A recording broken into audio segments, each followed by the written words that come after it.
Welcome back to Stab the Dragon Productions for episode number 169 as we continue with our Texas Rye Whiskey Tournament, bracket number 3. Now, bracket 3 consists of some rye whiskeys that I came across after I'd already started and basically finished the tournament, so they didn't have a chance to enter in, so I had to add a third bracket. Plus, I have resurrected a couple of whiskeys in the bracket that were not able to finish in the previous contest. Now they can. Finally, this bracket also has 3 cast strength entries, and so I didn't have any of those earlier. So I wanted some cast strength whiskeys to see how that fit into the competition. My rules are simple. Which whiskey do I prefer? 3 out of 5 times if faced with a choice of these 2 whiskeys 5 nights in a row. The tiebreaker, and there have been a few ties in this contest, is price and availability in my area, Fort Worth, Texas. So, on to the contestants.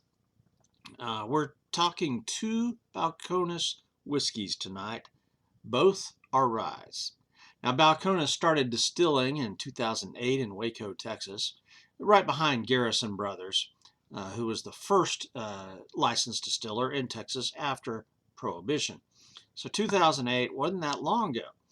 Since then, well, when Balcones started, Chip Tate was the creative force and chief distiller who started the company, but he needed financial backing to get it going, and eventually that led to the Great Divorce in 2014 as the investors forced Tate out. I don't know all the internal politics there. Jared Hempstead then took over as head distiller and continued leading the way in Texas's most innovative and diverse whiskey distillery. Now, in 2022, Diageo purchased Balcones, which has led to a wider distribution network around the world, I'm sure, but also some changes. Last year, 2023, they announced that they were dropping bourbon from their core products and were going to focus more on single malts. And looking at their website today, their bourbon is still listed, but I'll tell you what is not listed. Here's where one of the changes happened late last year. The Texas Rye 100 proof has been Balcones' rye for several years. Now, what you're seeing both at the website and in the stores is the Texas Rye bottled in bond. So the Balcones Texas Rye 100 is going away. It is another ghost whiskey. What I want to do tonight is see which of these 2 do I prefer. Because prior to doing this Texas Rye whiskey tournament, the Balcones Texas Rye 100 was, I thought, my favorite Texas Rye. However, Tabacaro malted rye beat it out in the competition. Now, there's a $20 price difference between the Tabacaro and the Balcones. So, you're looking at over $60 for that Tabacaro. So that's a significant difference that could definitely lead you to say, well, Balcones is the winner. But on strictly taste alone, I chose Tabacaro twice, actually. So it kind of upset me because Balcones has been my favorite for a few years now. This is probably my 3rd bottle. So let's look at these 2 whiskeys. The Balcones Texas Rye 100 has a price in the high 30s to low 40s. I couldn't really get a price check on it because it's not on anybody's website anymore. Only the bottled in bond. But if I remember right, it's probably around, low 40s, 42, 43, somewhere in there. And that's about what you find now with the new one, the bottled in bond Texas Rye. Okay, it's going for, let's see, Total Wine's got it for $43.99, Specs $44.52, and Goody Goody $44.99.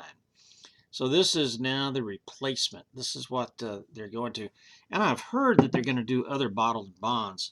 Like there's a corn whiskey, supposedly, that I've not seen in any stores. I've looked for it, I can't find it anywhere. So they've got a bottled and bond corn whiskey, but you know, it's mythical at this point.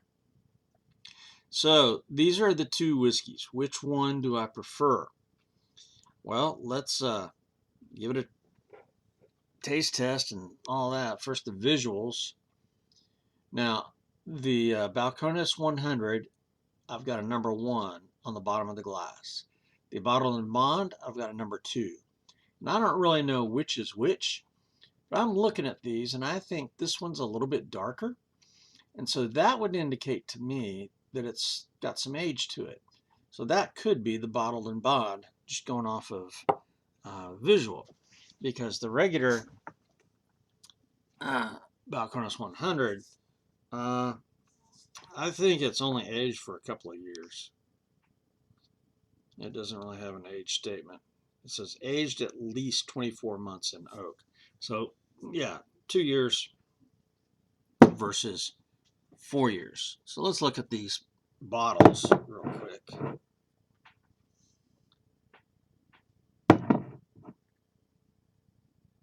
And yeah, sure enough, the bottled and bond does look a little bit darker. Okay. And I just aesthetically, I tend to prefer darker whiskeys. I'm not sure why, but so we'll give the appearance to the glass on my right. And part of it's not really part of the contest, but part of the fun is I try to guess which is which. Go and look at appearance and nose, palate, mouthfeel, finish. That it doesn't affect who the winner is, but it does add a little bit of fun to see if I can figure out which is which, if I know my whiskeys or not. Nose. I'll start on the left.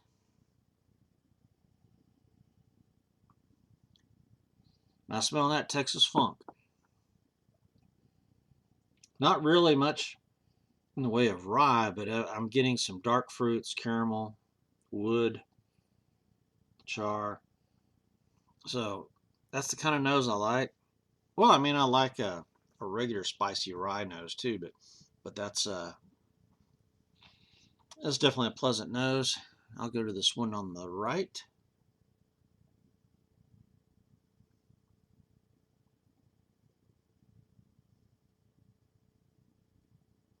And this one doesn't have as much of a nose. It's a little bit different. Still getting hints of the Texas funk. Maybe just a hint of rye spice on that one. So the noses are a little bit different. One on the left, I think, had the stronger nose. So now let's go to the palate.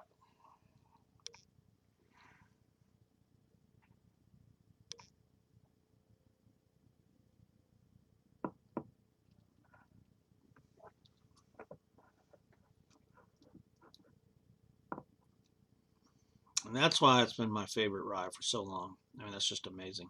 If that, in fact, is the 100. Go on the finish, I'm getting leather, wood, smoke. You know, there's probably some fig going on there. Dark fruit. A little bit of caramel.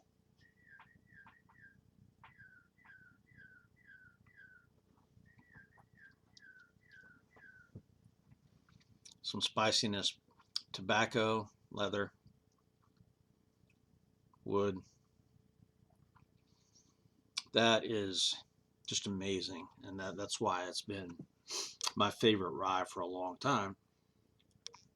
Now, Tabacaro is very similar, and actually, the Acre Texas Rye from here in Fort Worth, it's an 80 proof rye, but it's very similar to the Balcones and the Tabacaro, except at 80 proof, it's far weaker.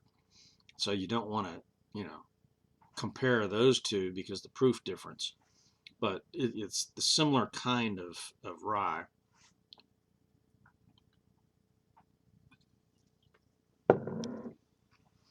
Outside of Texas, I would say the Michter's Dark Rye comes close. If anybody's ever had Three Rangers rye, it's very similar to this. It's that style of rye. Okay, cleanse my palate a little bit.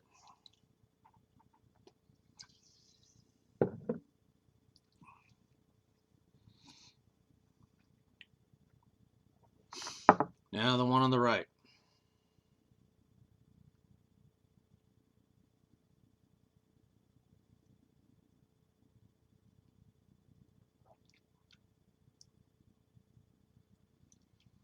That one is noticeably different. Very similar, but there is a clear difference. And I'm just going to flat out call it that this one on the right is the bottled in bond, and the one on the left is the Texas Rye 100. It's got a little bit of a different flavor profile, but they're very similar.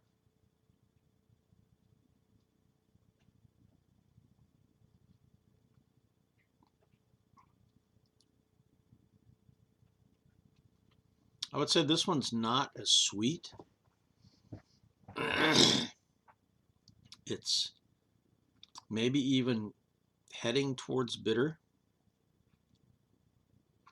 The leather and wood notes are there, tobacco, but somehow it's muted a little bit.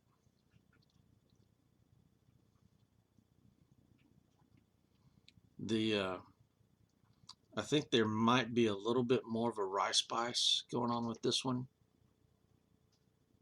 So the leather, the tobacco, the wood notes are tamped down just a little bit, but the rye spice comes up a little bit.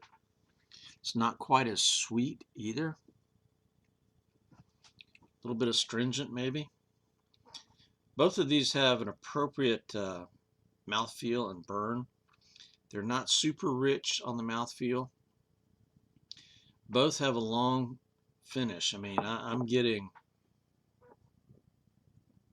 the flavors of this thing are lingering, so they both have a long finish. And this will be close, but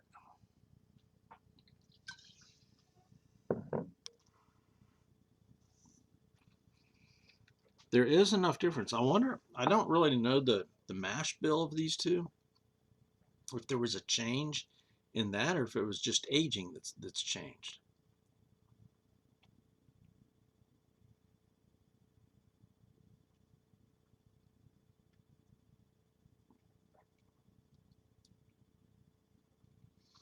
You can tell they're related.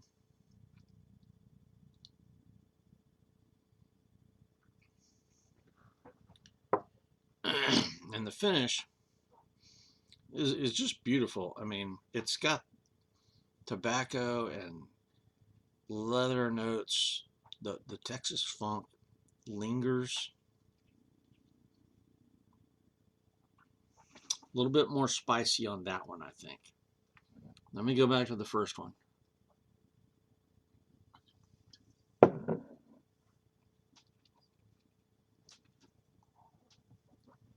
This will be difficult.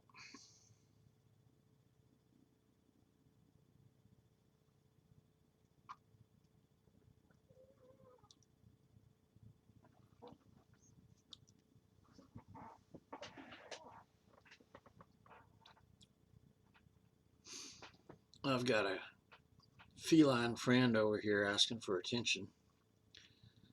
I'll tell you what, I'm going to give the flavor, the palate, to the one on the left. Mouthfeel and finish has got to be a tie. So the nose and the palate go to the one on the left. I'm thinking that that's number one, glass number one, with the Texas Rye 100. And the one on my right is the bottled in bond. So let me raise this up. Yes, I'm correct. That is number one. And this is number two. So going strictly off of flavor, palate, nose, the old one I like better. That's, well, but it's going away. That's odd. So there you go. I am, favoring a ghost whiskey now. So what do you do with that?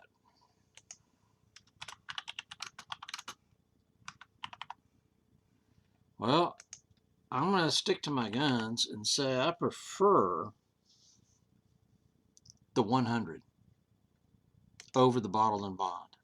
Just strictly off of palate, nose, everything. That's the one I prefer. So here's the winner. But the difficulty is, this is now a ghost whiskey. It's gone.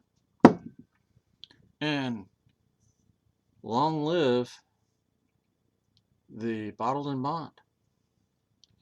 But as far as winning the tournament goes, the original Balcones Texas Rye 100. That's the winner. Well, all right.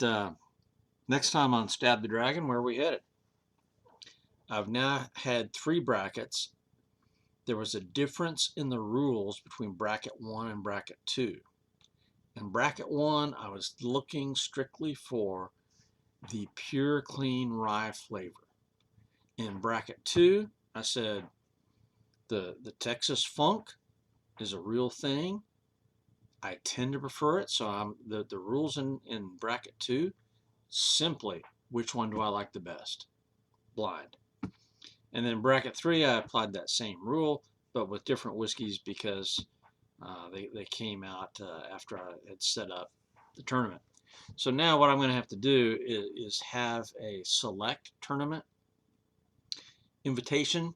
So I'm not going to do all of them all over again, but I'm going to choose some. I don't know if it's going to be 8 or 16, but I'm going to choose some of I think I've done 25 whiskeys now in this Texas Rye tournament.